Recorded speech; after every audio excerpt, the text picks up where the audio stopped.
and his third daughter as 11. When his second daughter was going on 12, Rajani had said, I shall go to the river and commit suicide if you don't get her married at once.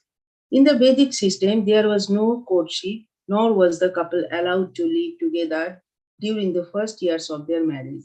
The young girl would begin serving her husband by cooking for him at her parents' house and coming before him to serve him his meal or by taking part in the same other formal exchange. Then, as the boy and the girl grew to physical maturity, they would become too lovable to one another that they would be inseparable. The girl would naturally remain faithful to her husband since she would have no association with any other boy as she grew to puberty. Gormohan had many friends in Calcutta with eligible young daughters, and for a long time he had been considering a suitable wife for Abha. After careful consultation, he finally chose Radharani Datta, the daughter of Suvarnaboni family associated with the Maliks. Radharani was 11 years old. After the meeting between her father and Gormohan, both families agreed upon the marriage. Although Abhay was third-year college student with no income, it was not uncommon for a student to marry, and he would have no immediate financial responsibilities. Abhay didn't appreciate his father's choice of the wife. He had thought of marrying another girl, but in deference to his father, he put aside his reluctance. For the time being, he was living with the family and she with hers, and so his marital responsibilities of supporting a family would not be immediate. First, he had to finish college. Hare Krishna Prabhuji, should I continue or I should stop now? It's up to you, whatever you think is best. However much you usually read. If it's 2 pages, then please keep reading. Otherwise, yeah, then I will go for another paragraph. Please. During his fourth year at Scottish churches, Owen began to feel reluctant about accepting his degree. As a sympathizer to the nationalist cause, he preferred national schools and self-government over the British institutions, but he could see that as yet no such alternatives existed. Gandhi, however, was calling on Indian students to forsake their studies. The foreign-run schools, he said, instilled a slave mentality. They made one no more than a puppet in the hands of the British. Still, a college degree was the basis of life's career. Oboy weighed the choices carefully. Hare Krishna. Hare Krishna. Shri Prabhupada ki jai. Jai Radha Madhava Kunja Bihari Gopi Janavalabha Girivardhari Yashodanandana Vraja Janaranjana Yamunate Ravanacha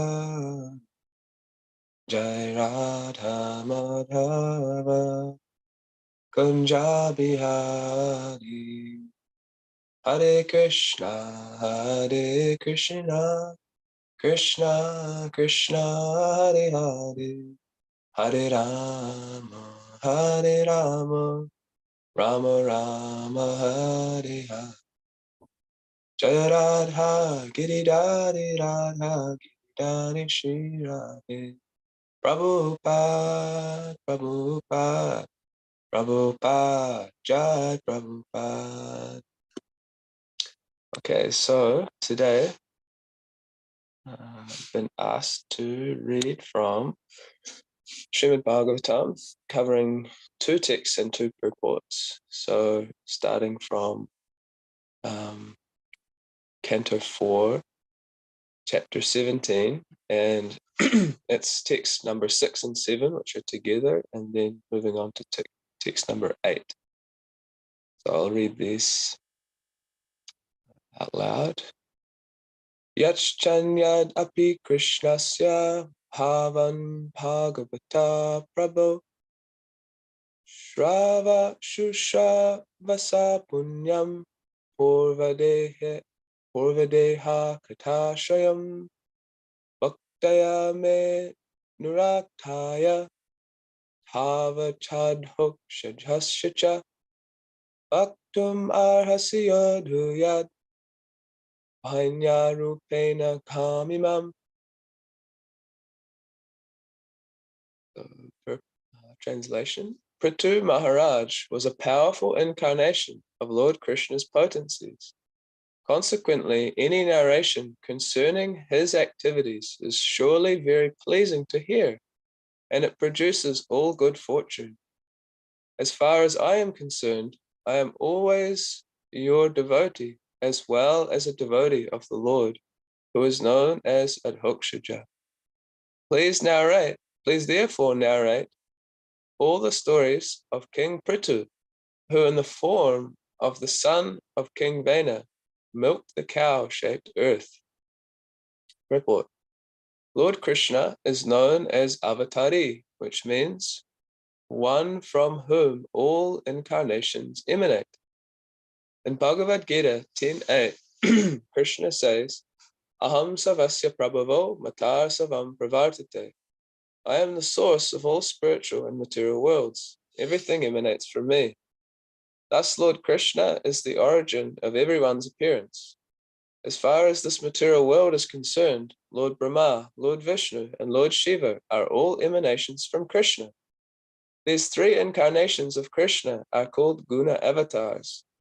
The material world is governed by the three material modes of nature, and Lord Vishnu, Lord Brahma, and Lord Shiva respectively take charge of the modes of goodness, passion, and ignorance. Maharaj Prithu is also an incarnation of those qualities of Lord Krishna which one rules over conditioned souls. In this verse, the word adhokshaja, meaning beyond the perception of the material senses, is very significant. No one can perceive the Supreme Personality of Godhead by mental speculation. Therefore, a person with a poor fund of knowledge cannot understand the Supreme Personality of Godhead, since one can form only an impersonal idea on the strength of one's material senses. The Lord is known as Adhokshaja. So moving on to text number 8. Sutta uvacha chodito vidurai naivam vasudeva katam prati prashasya tam pitamana maitreya pratyabhashata. Sutta Goswami continued, when Vidura, so I'll just do the word for word. Sutta uvacha, Sutta Goswami said, Chodita, inspired, Vidurena, by Vidura, Evam, thus Vasudeva, of Lord Krishna, Katam, narration, Rati, about, Prashasya, praising, Kam, him, Prita, mana, being very pleased, Maitreya, the saint Maitreya, Pratyabhashata, replied. Sutta Goswami continued, when Vidura became inspired to hear of the activities of Lord Krishna in his various incarnations, Maitreya, also being inspired and being very pleased with Vidura, began to praise him. Then Maitreya spoke as follows. Purport. Talk of Krishna Katha, or topics about Lord Krishna or his incarnations, is spiritually so inspiring that the reciter and hearer are never exhausted. That is the nature of spiritual talks. We have actually seen that one can never become satiated by hearing the conversations between Vidura and Maitreya. Both of them are devotees, and the more Vidura inquires, the more Maitreya is encouraged to speak. A symptom of spiritual talks is that no one feels tired. Thus, upon hearing the questions of Vidura, the great sage Maitreya did not feel disgusted, but rather felt encouraged to speak at greater length. Srila Prabhupada ki jai. Om Gyanatimirandasya Gyananjana Shlakaya Chakshurmilitam Yena Tasmai Shri Gurave Namaha. Om Namo Bhagavate Vasudevaya. Om Namo Bhagavate Vasudevaya. Om Namo Bhagavate Vasudevaya. So I'll just read the translation once again for the text I just read, number 8.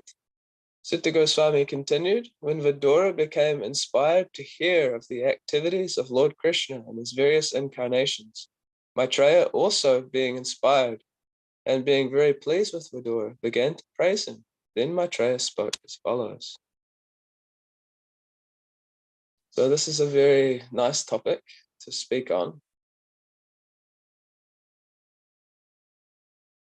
This topic that devotees, they're never tired by hearing Krishna Katha, by hearing about the topics of Krishna. We'll notice that when we're reading Bhagavatam, that's all that it is. It's just conversations between different devotees about topics in relation to Krishna, culminating in topics directly related to Krishna's name, form, qualities, and pastimes. So it's Vyasadeva who was instructed by his spiritual master. So he's recording Bhagavatam. And who's he recording? Sutta Goswami, who's speaking to the sages of Naimisharanya. And he's speaking about Parikshit Maharaj, who's speaking to Shukadeva Goswami. And they're speaking about so many different personalities. Here, they're speaking about Maitreya Muni, or Maitreya Rishi, and Vidura. And they'll go on to continue talking about different persons and their conversations about Krishna, such as Narada Muni and Prahlad Maharaj, Narada Muni and Yudhisthira Maharaj. And when we think about the caliber of these people, the consciousness of these people, it's completely otherworldly. Narada Muni is as otherworldly as you can get. He's eternally liberated and he just travels from one part of the universe to the other, both material and spiritual worlds, talking about Krishna. So what good fortune we have to hear his conversations with such advanced devotees like Yudhisthira Maharaj, for example, who's the head of the Pandavas, the greatest king who ever lived and never told a lie, filled with virtuous qualities, a great devotee of Krishna. So Bhagavatam is this incredible opportunity for conditioned souls to come in contact with an opportunity to hear Krishna Katha. If we didn't have Bhagavatam, Srila Prabhupada's books, then we wouldn't have, where would we find the opportunity to hear Krishna Katha, to hear about Krishna? So we're very fortunate. And on top of that, Srila Prabhupada, he's created a society where wherever we go in the world, we can hear Bhagavatam from devotees who are who have spent their life serving Bhagavatam and have actually developed a very strong and intense taste for hearing about the topics of Krishna. And you can see for yourself that they don't tire from hearing. And when we hear from them, we also don't tire from hearing. It's like sometimes you're sitting in a Bhagavatam class, if you're in the Dham, or actually it can be anywhere. If we're in good consciousness, then we can just feel like this class, this can go on. We don't, even though time for prasadam is coming, sometimes we may even feel, I'm happy to just sit and listen. I remember one time in Otaki, at a festival there, His Holiness Devamrita Swami was giving a class, and the classes are often quite long there. It was maybe an hour and a half. And I remember him mentioning at a certain point that I just see there's 100 or so of you all sitting on the floor, on the cold floor, on your little piece of carpet, the legs crossed, quite an uncomfortable position for such a, for an hour and a half.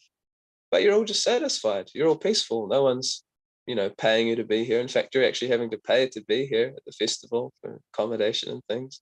And you're completely peaceful, just sitting, listening to Krishna Katha. So we have this experience ourselves that actually hearing about Krishna, we we don't tire from it. And it's not just hearing Bhagavatam, but it's also hearing in terms of Kirtan. For those of us who live in the Auckland region, one of my favorite times of the year is Janmashtami and Guru Purnima for many reasons, but one of those reasons is because of Kala Samvara Prabhu's Kirtan.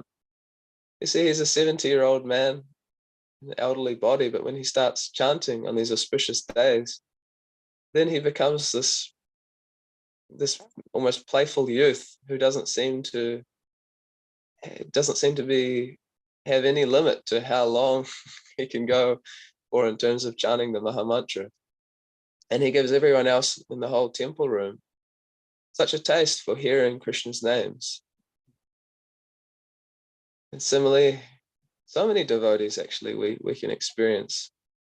Remember the first time I ever saw Indradyumna Maharaj, who came to, actually it's the first and only time I've seen him in person, maybe about 8 years ago. He was at New Varshan giving a Bhagavatam class, and he sat down to give Bhagavatam class, and he was about to open the Bhagavatam. He sang Jai Radha Madhava, said the prayers, and was about to open the Bhagavatam. And then he started speaking about Prabhupada in New Zealand. And before you know it, an hour and a half had gone by, and he hadn't even opened the Bhagavatam, but he'd given a whole Bhagavatam class, because everything he was speaking about was all in relation to Bhagavatam. And then, it's time for prasadam. So the Grantaraj Srimad Bhagavatam ki jai, and everyone's jai. It was such an ecstatic class, but he never actually even opened the book. So this is the nature of a devotee, is that an advanced Vaishnava, they can continue speaking about Krishna forever. But for the sake of, having to keep the body and mind together, we may have to stop to do other things like take prasadam or do some other service. So they can just continue speaking on and on because they have such a taste. And it's natural when we experience that in material life, when we have a taste for something, you just want to continue talking on and on and on about that thing. Of course, materially, it always wears out, but spiritually, devotees, they can just keep going and speaking. So there's the book Bhagavatam and there's the person Bhagavatam. So Prabhupada's mercy is obviously can be talked about in many different ways, but one of those ways is that he's given us this society of devotees. Wherever we go, we can hear from Vaishnavas, we can hear Krishna Katha. And for me, I'm just realizing that more and more, because for some years I was living in the Brahmachari ashram, and now no longer living in the Brahmachari ashram. I'm spending some time with some devotees up north. And it's somewhat sad for me, because I will miss the association of brahmacharis, because their life is very, I guess, dedicated to reading and distributing Bhagavatam. But actually, everywhere you go, there's devotees whose lives are concentrated on reading Bhagavatam and living Bhagavatam, serving Bhagavatam. So currently I'm spending some time up north of Auckland, and last night some devotees, they living just down the road here, a couple of minutes down the road, a couple of minutes by walking. So they invited me, Prabhu, you want to come over for some pizza? And we've got some extra pizza here. So I said, sure. So I went over there and I just sat and ate my pizza, and they were just telling me for an hour or more about their experiences in Krishna consciousness, how they came to Krishna consciousness. Many of the incredible experiences that they've had. So I was feeling so enlivened, both by the pizza prasadam and just by hearing about their realizations, their experiences in Krishna consciousness. So wherever we go, we can find those devotees who can hear and chant about Krishna, who we can hear and chant about Krishna with. And this is the taste that we're looking for. Because in material life, everyone is looking for taste. But we don't really know where or how to get it. Material life, we think that taste will come from hearing our own glorification, from hearing people hearing from people chanting about us, about our glories. And the modern world has been developed in such a way that it's quite easy to do that, especially with social media. We can have our Instagram page, we can have our Facebook page, we can have our YouTube channel, we can have so many different opportunities to share our glories with the world. We feel more enlivened, and we get more taste the more likes that we get, or the more love hearts that we get, or the more views we have. But the taste that we get from that, it's always laced with some anxiety, because there's always going to be someone else who will get more likes, more love hearts, more views. And ultimately that person is Krishna. He's the most viewed, the most liked, and he gets the most love hearts in the spiritual world. So we're always, even though there is some taste there materially, there's always in the back of our mind that, oh, this is going to go. Someone else is going to excel me. And the taste of superiority that the false ego loves so much, it comes and goes very quickly. So actually there is no real taste in hearing our own glories, or trying to satisfy ourselves in that way. But here what we're seeing, by the grace of Maitreya Rishi and Vidura, we're seeing real taste comes from. It comes from hearing and chanting about topics in relation to Krishna.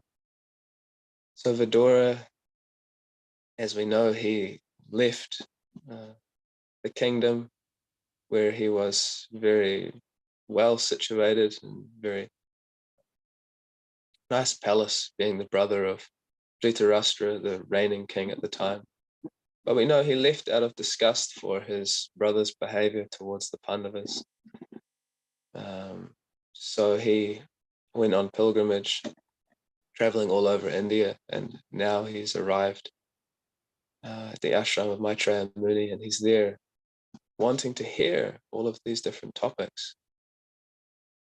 So this is what a devotee does. He leaves the association of non-devotees, or he has no interest in being in a place which is not going to be beneficial for him or her spiritually. And he goes out and he or she goes out and tries to find the association of advanced devotees so that they can hear and chant about Krishna together. So this is the goal of our life, is actually just to hear and chant about Krishna, try to develop an attraction, taste.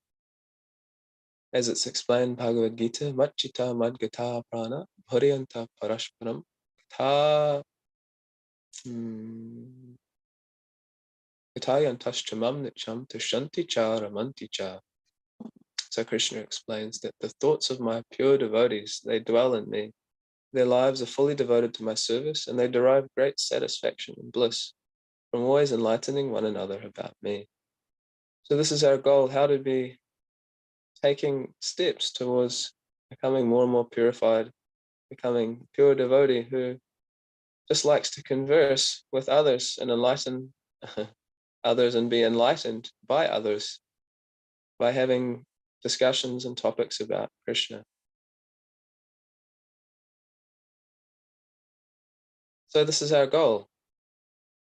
And if we can do that, we'll see that actually this taste, it's superior to sense gratification. It's superior to the taste that we get in the material world from hearing our own glorification, or the glorification of things in relation to us, like our country or our family or our kids or our...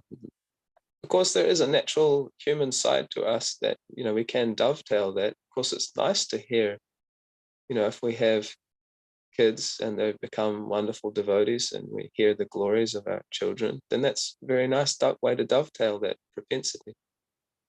But I'm just referring more to, the more mundane side of things, where we get pleasure from hearing that, our prime minister is a great person or something like that. So we want to get this experience, or we want to continue having this experience of how hearing and chanting about Krishna is is superior to hearing and chanting about material things in this world. And we can have that experience right from the very beginning of our Krishna consciousness. For me, that's kind of a something that I notice a lot, and I hear quite a lot of being talked about, because coming from a Western background, and most of my friends being, or devotees that I know well, also coming from that situation, from a Western background, being in Maya for the first 20 years of their life or more, and not being grown up in devotee families or coming from a cultured background. So they often experience that they just had no knowledge of Krishna, had absolutely no understanding of devotional service or the spiritual world, or no knowledge of the Maha Mantra, didn't know what a Hare Krishna was, or who a Hare Krishna is, or who Prabhupada is. But when coming in contact with devotional service, then experiencing an incredible taste. I remember seeing this many times. I see it actually. People come in. One memorable time, spending some time in Hamilton helping with the Mantra Lounge, their little outreach center. And one girl came for kirtan, and she sat down in kirtan. First time she'd ever heard kirtan, she just started crying, overwhelmed. And she kept coming week after week, and eventually she became a serious devotee, and she actually recently got initiated. So there was no previous experience, at least in this lifetime, but somehow she just got this extraordinary taste from her first contact with the Maha Mantra. One of the devotees who I was speaking with last night, they were telling me how they got one of Prabhupada's books while they were living on the west coast of New Zealand, an isolated dairy farm. It was just him there and his wife and a few farmers. And he got Science of Self-Realization. His wife got it from a secondhand shop. And he started reading it. He fell in love with it. So he ordered Bhagavatam online. And he was just reading Bhagavatam for hours a day, so much so that his wife said she thought he was going to lose him to the Bhagavatam. And he was getting such a taste from it, although he'd never met devotees before, at least in this lifetime, never met any devotees, never knew what a Hare Krishna was, never went to a temple. So he was getting such a taste that he was thinking, I have to meet these people. So I better go to India to find the Hare Krishnas, to find the devotees. So his wife wasn't really so keen on the idea, but she went along with him, being, having a good relationship. So they went to India together, and they went to Govardhan Eco Village. And his wife was telling me how when she went into the temple room for the first time and she saw the deities there, Krishna, Balaram, and Srimati Radharani, she had this overwhelming feeling of, how could I have forgotten you? Why did how have I left you for so many lifetimes? How could have I? She just felt this feeling of almost embarrassment that, what have I done? Why have I wasted so many lifetimes trying to ignore you? And she just became overwhelmed, crying like anything. And she, from that point on, became a very serious devotee. And they also, this couple also recently took, a year or so ago, took initiation too. So I'm bringing this up to make the point that we, in this age, are so fortunate because Sri Chaitanya Mahaprabhu gives us a taste for devotional service, for hearing and chanting about Krishna, even though we have very little, if any, qualification. But he, as we often pray, Namo Mahavadanyaya Krishna Prema Pradayate Krishnaya Krishna Chaitanya Namne Gaura Krishnaya Namaha. He's the most munificent incarnation. He's come with the golden hue of Srimati Radharani. We know that Srimati Radharani, she's the most compassionate. So Lord Chaitanya takes on this mood of being the most compassionate, and therefore has this golden form, just like Srimati Radharani. And he is Krishna himself, but he's come to give Krishna Prema, the highest thing. He's the most munificent because he's giving what no incarnation gives, which is Prema, love for Krishna. So this is our, again, great fortune in this age that we live in, that although we have very little qualification, Lord Chaitanya is taking the most unqualified and making them the most qualified by giving them a taste. My Guru Maharaj often likes to say that Krishna says, first surrender, and then we'll talk about taste, whereas Lord Chaitanya Mahaprabhu, he gives you a taste and then he asks you to surrender. So that's very nice. So we get that taste in the beginning,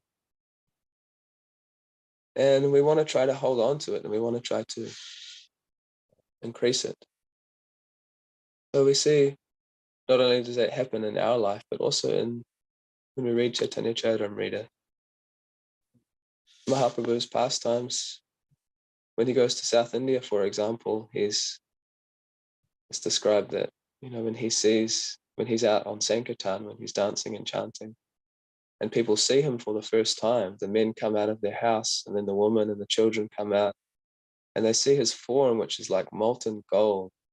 I don't know if I've personally never seen molten gold, but I've tried to watch videos on it or have a look at pictures of it to try to get an idea. And it's such an attractive, almost maddening color.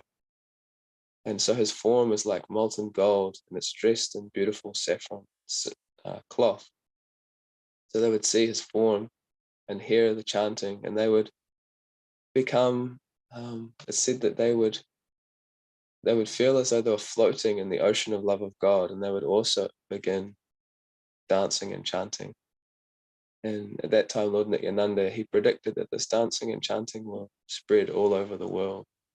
So it's an interesting idea or word or concept that's used, that they were floating in the ocean of love of God.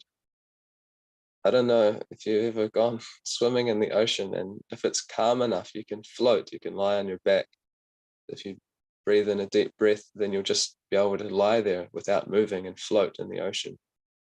I was actually doing this a couple of days ago, and the devotee took me to the beach, and it was a nice calm day, really warm water.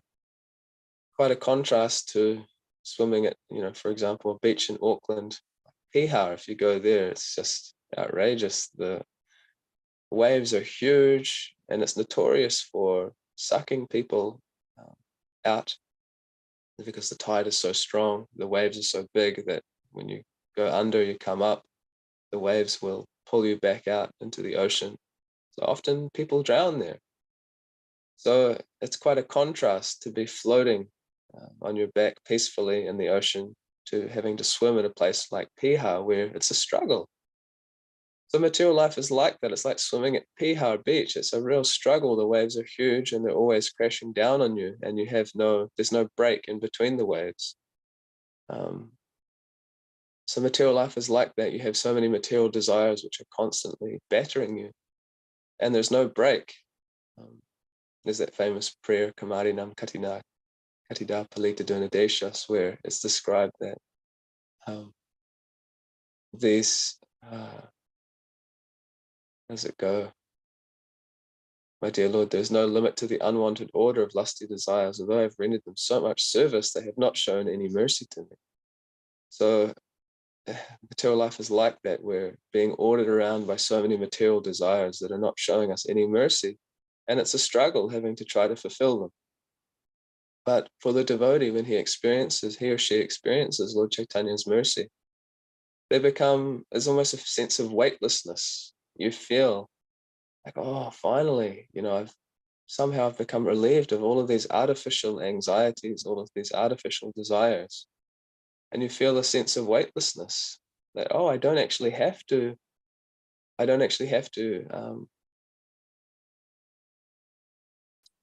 surrender to these different desires that are coming from my mind and coming from the senses, because one is satisfied. Out of dissatisfaction, then we feel pushed to fulfill the desires of the body and the mind. So you can think of it just like floating. You don't have these waves crashing down on you. You're just peacefully floating in the nice warm water. Perhaps you've been in a bath before. It's I think it's more of a Western thing. People have baths at the end of their day. Sometimes as a kid, I remember having a bath if I was sick or something, and you can just lie there very calmly, very peacefully. So the devotees, when they saw Lord Chaitanya Mahaprabhu, it was like they're floating in the ocean of love of God. So this is Lord Chaitanya's pastimes, but we're still in Lord Chaitanya's pastimes. Lord Chaitanya's pastime is the Sankirtan movement. We all have opportunity to be involved in the Sankirtan movement. We can all experience what it's like to float in love for Krishna, meaning that we don't have to be pushed around by our material desires. We can develop a taste for being engaged in hearing and chanting about Krishna, and Lord Chaitanya has made that so easy. So if we don't feel that taste, if we're feeling that we're lacking taste, and most likely that will happen. We will go through phases, at least for myself, I can definitely say I go through phases where there's a strong desire there to read or to hear and chant. And then other times it can feel like something that I have to almost, like a box you have to tick, which is it's not good if we feel like that, but we are living in a material world which is filled with so many distractions, and material energy is very strong. So sometimes we may feel that our taste for hearing and chanting is diminishing. So what to do? There's a very nice shloka in the first canto. Chushusho shadadhanasya vasudeva kataruchi syanmahat sevaya vipra punya tirtana shevanat. O twice-born sages, by serving those devotees who are free from all vice, great service is done, and by such service one gains affinity for hearing the messages of Vasudeva. So this is the secret for acquiring taste. The Vasudeva Kata Ruchi, the ruchi, the taste for Vasudeva Kata, for hearing about Krishna, it comes from serving those great souls who are completely free from all vice. But actually, any devotee, if we serve, will experience that we get a taste from that. I was just talking with one devotee, and we were at a festival together recently, and I was asking him how the festival was. And he was just saying it was so ecstatic. It was the best festival I've been to. And I asked him, well, why, what was good about it? And he said, I got a little bit upset because, the room I was staying in, it wasn't necessarily as clean as I would have liked it to have been. And this devotee's been around for quite a long time.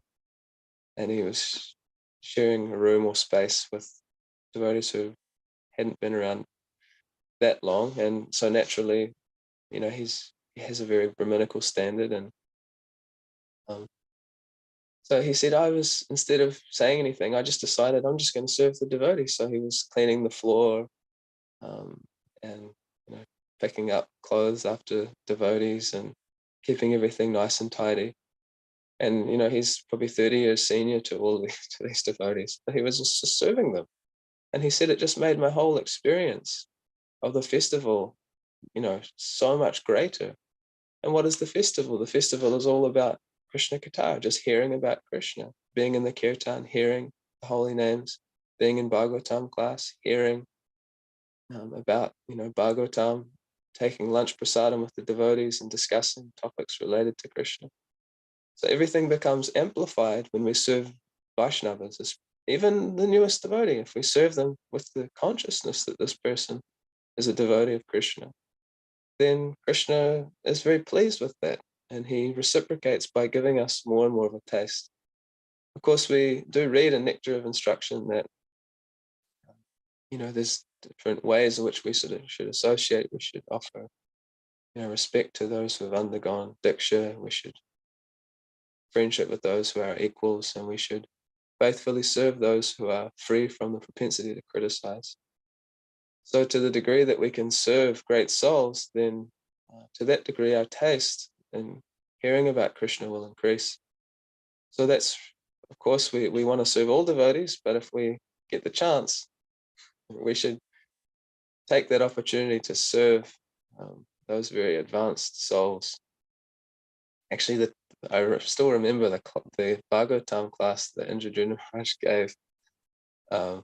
that I was talking about earlier, where he didn't even open the Bhagavatam. It was such an absorbing class. It was at least 8 years ago, but I still remember so much of what he said because it was so ecstatic. And there he was talking about how he was serving Srila Prabhupada, and Srila Prabhupada had told the devotees that whoever wins the temple management had told the devotees that whoever wins the Prabhupada marathon, then they'll get the opportunity to bathe Prabhupada's feet when Prabhupada comes. So Indrajuna Maharaj, he decided that, okay, I'm just going to spend all day in the subway. I'm going to get up super early, get to the subway, just spend all day down there distributing books and come home, because I'm gonna win this. I'm gonna get the opportunity to serve Prabhupada. So he said that for a whole month he didn't see the sun because he would wake up early, chant his rounds, get to the subway, and it's dark. When he got there, of course it's underground, so you don't see the sun. And then he would leave late at night and come back to the temple. So he did that for a whole month. And he did win the marathon. So then when Prabhupada came, him and another devotee, they washed Prabhupada's feet. And then they quickly ran upstairs with the bowl of Charanamrita from bathing Prabhupada's feet. And they locked the door and they drank the whole, however many liters it was, multiple liters of Charanamrita, and all the other devotees were banging on the door trying to get in to get some of the Charanamrita. But Indrajuna Maharaj was determined that I'm just going to get this mercy from serving this great personality, from serving Srila Prabhupada. So then he came down for the lecture and he had to keep leaving because he drank so much water. So he had to obviously deal with the result of that. But anyway, the point being is that if we get that opportunity to serve great devotees, then we can make so much advancement. And the amazing thing is that there's obviously two ways to associate with the great souls. One is by Vapu, by their physical presence, which we take full advantage of if we can while they're present. But then the Vani is also there, the association with the great personalities, even while they're not physically present. And it's actually said that that association can become more powerful than the physical presence. So the greatest personality, Srila Prabhupada, is present and available for all devotees to serve. If we have the faith in his instructions and we try to see how we can mold our lives in such a way to serve his instructions. And that's what our spiritual master is for, is to help connect us to fulfilling the desires of Srila Prabhupada. So we all have that opportunity to serve great souls. There's no lack. Srila Prabhupada's so much of a transcendental genius that he's given us the society where wherever you go in the world, you can plug into serving him. So if we're feeling that I'm lacking in my desire to hear, I'm lacking in taste, then all we have to do is figure out how we can do some service for Srila Prabhupada, how we can do some service for the devotees. And we'll see that our taste increases. And we won't want to put down Bhagavatam. When we pick up Bhagavatam, we'll hear about how Maitreya Rishi is in ecstasy because he's being questioned by Vidura, and Vidura is in ecstasy because he's being spoken to by Maitreya, and they both just want to carry on talking forever. And we'll see that, actually, I can also become like this. I can also want to just hear and chant about Krishna. I can see how this is actually, I won't tire from this. So we just have to be careful. But Prabhupada, he explains in the famous verse Apichet Sudaracharo that Krishna explains when a devotee should be considered saintly even if he performs abominable activities if his determination is proper. So in that purport, Prabhupada explains that a devotee is always careful to maintain his wholesome situation, his wholesome situation in Krishna consciousness. And another part of the Bhagavad Gita, I forget exactly where it is now, makes a similar point in different words. He just says that a devotee is very careful not to do anything which will affect his realization. So we just have to be careful that we don't do anything silly. We follow the 4 regular principles. We chant our rounds each day, and we avoid the 10 offenses, because those can very easily take away our taste for hearing about Krishna.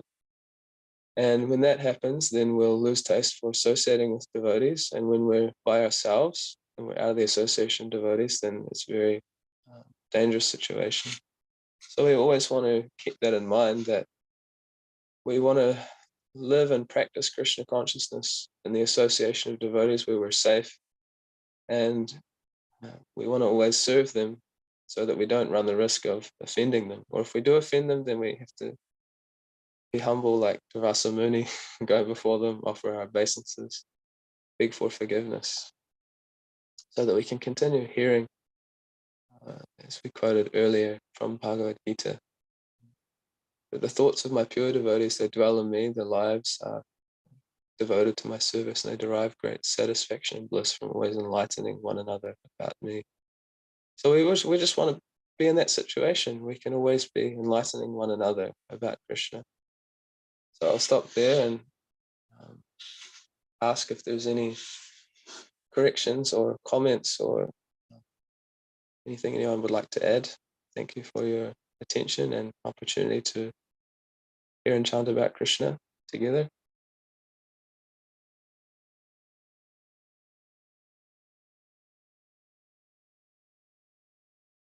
Hare Krishna, Prabhuji, Dandavat Pranam. Started with the thing that any person who is engaged in transcendental or spiritual activity, he gets energy. And apart from the, unlike the material pursuit we do or follow any after some time, but the nature of the transcendental activities, as you told about the particular with the example of the kirtan, when a person of 70 years of age started singing, he never feel exhausted, and he has the energy of a playful youth. And this is the beauty of the transcendental quality, transcendental atmosphere, because when we get ourselves connected with the Krishna, who has unlimited opulence, unlimited power, unlimited beauty, unlimited knowledge. So we never feel tired of that. I mean, that we experience in the material plane. And that is the quality of transcendental activities. And we can get it only when we surrender to Krishna first. And that surrender comes from the mercy of the Vaishnavas or of a pure devotee, because they have in their heart, they can exemplify by their experience what they feel in their mind. And when we associate with those pure devotees, that we become what I will say, we become fortunate enough to have their company. And it happens to the life of those privileged people who have probably done good services in their previous life, and they get the opportunity of being in touch with those pure devotees who can instill in their mind the same happiness which they themselves enjoy, and can transmit it to those who can hear from them. Because this is the good quality of a pure devotee, that they have enjoyed it and they have themselves realized it, and so they can transmit it in the right way. Mm. And when we get in touch with those pure Bhagavats or the Vaishnavas, then we feel very fortunate, and that really comes. But those who have somehow come in touch with them, then we can experience it in our own life. And Prabhupada has created a nice society for all of us to enjoy it, and it is our responsibility to see that whoever, whatever little we have got, we should also see that others also get it, who are outside this purview. And so it is our responsibility to see that that is spread, and that is one of the important responsibilities Prabhupada has told. Preaching is the essence, and that is the goal of our all the members of International Society of Krishna Consciousness. And thank you very much, Prabhuji, for explaining to us all this. Hare Krishna. Thank you. Very nice points, Prabhu, especially at the end there about how it's our responsibility to give what we have been given. That's a very good point. Something to always remember. Thank you.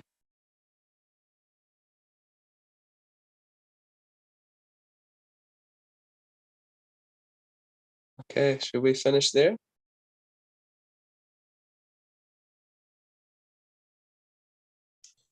Grantha Srimad Bhagavatam ki jai. Jai. Srila ki jai. Thai Gaur Premanandi. Hare. Guruvascha Kripasindu Vivacha Pati. कृष्णवेभ्यो नमो नमः। अनंत कोटि वैष्णव वृंद की जय। अरविंद नाभ प्रभु की जय। His Grace Aravinda Prabhu ki जय। Antakoti Vaishnavendra ki jai. jai. Thank you. Hare Krishna.